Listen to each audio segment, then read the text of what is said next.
सभी को मेरा प्रणाम।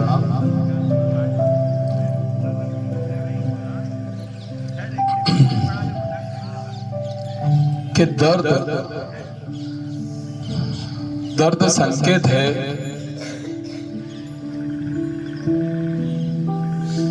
कि हम जिंदा हैं। समस्या संकेत है कि हम मजबूत हैं, और प्रार्थना संकेत है कि हम इस दुनिया में अकेले नहीं हैं। एक बहुत सुंदर कहानी है।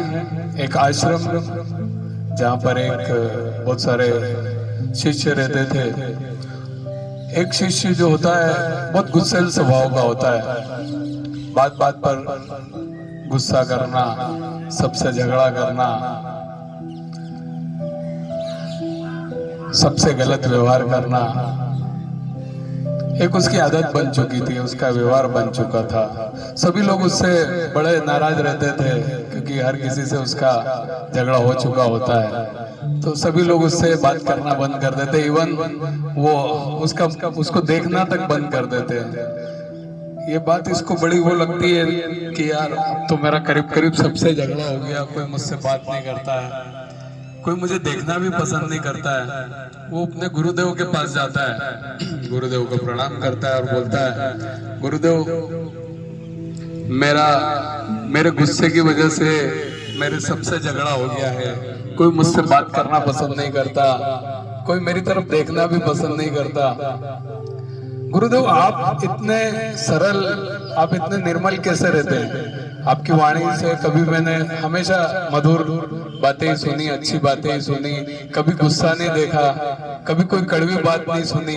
तो आप का ये इस चीज का रहस्य क्या है? आप अपने आप को इतना शालीन, इतना निर्मल, इतना सरल कैसे रख लेते हैं? तो गुरुदेव ने कहा कि ये रहस्य तो मुझे नहीं मालूम, पर हाँ तुम्हारा एक रहस्य मुझे पता है कि 7 दिन बाद तुम्हारी मृत्यु हो जाएगी। अरे बाप रे! ये सुन के लड़का शिष्य जो होता है घबरा जाता है, पसीना पसीना हो जाता है कि 7 दिन बाद मृत्यु। और गुरुदेव बोल रहे हैं। आश्रम का कोई और व्यक्ति बोलता तो चलो मैं यकीन नहीं करता, पर गुरुदेव जिनको भूत वर्तमान भविष्य सबके बारे में पता है, ज्ञाता है, अगर ये बोल रहे हैं मतलब इनकी बात में दम है। 7 दिन बाद मेरी मृत्यु हो जाएगी। ये सुन के गुरु के कक्ष से वो शिष्य बाहर निकलता है। बाहर निकलते से जो पहला व्यक्ति उसे मिलता है उसको वो प्रणाम करता है, उससे माफी मांगता है कि मेरे से कोई भी गलती हो गई हो तो मुझे क्षमा कर देना, माफ कर देना, ऐसा करता है। क्योंकि उसे लग जाता है कि अब तो 7 ही दिन बचे हैं, सबसे अच्छा कर लो, है ना, सबकी दुआएं लेके जाऊं, किसी का मन में ऐसा क्यों रखूं। अगला व्यक्ति मिलता है, दूसरा व्यक्ति, उससे भी माफी मांगता है और बिल्कुल अपने किए पर बड़ा पछतावा प्रकट करता है।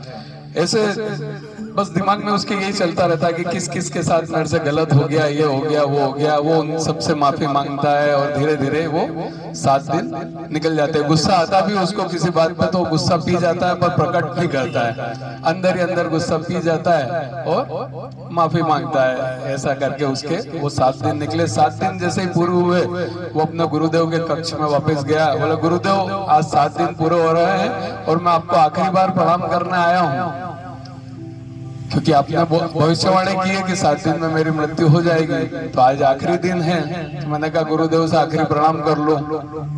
तो गुरुदेव बोले, कैसे रहे तुम्हारे 7 दिन?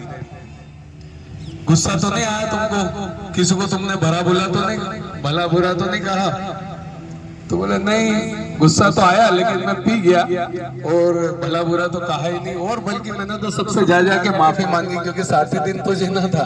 तो मैंने कहा अब कहाँ किसी से झगड़ा करना है करना, तो मैंने सबसे अच्छे से बात करी, सबसे माफी मांगी, गुस्सा आया भी तो पी गया। बोले अच्छा।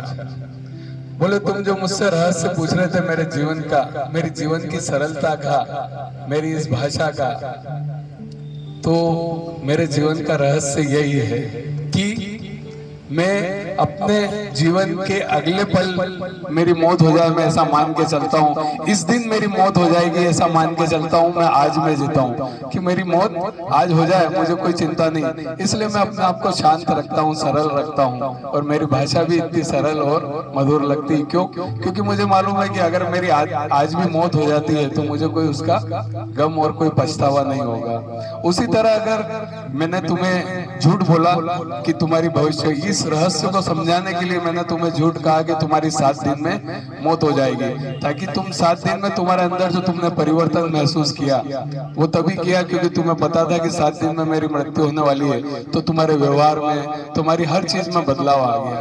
तो हमें भी जीवन में इस कहानी से यही शिक्षा मिलती है कि हमें भी जीवन में यही मान के चलना चाहिए कि हमारे पास भी केवल 7 दिन है, सोमवार, मंगलवार, बुधवार, गुरुवार, शुक्रवार, शनिवार, रविवार।